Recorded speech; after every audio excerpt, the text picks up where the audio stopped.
Welcome to Tenor Tech, where I solve the problems you didn't even know you had. You start by confirming power and physical connections because most failures are simple.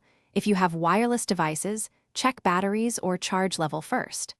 Unplug the mouse and keyboard, wait 10 seconds, then reconnect to a different USB port to rule out a failing connector. If you use a USB hub, plug directly into the PC. Once done, test another known good cable or device to isolate hardware versus system issues and make sure ports are live. Next, you use the operating system tools to identify driver or software problems because the OS mediates input devices. On Windows Open Device Manager, scan for hardware changes, update or roll back HID and USB drivers, and uninstall unknown or duplicate entries. On Mac OS, check system settings and Bluetooth. On Linux, inspect DMESC and LSUSP to view device recognition.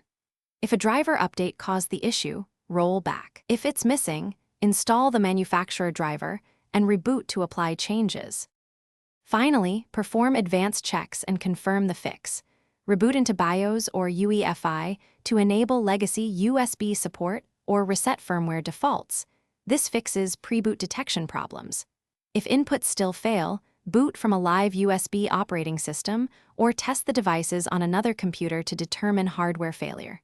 Make sure to try safe mode to rule out third-party software conflicts. If things go wrong, the key troubleshooting tip is isolate hardware by swapping devices and ports before replacing components. Thanks for watching. Subscribe to keep your life in tune.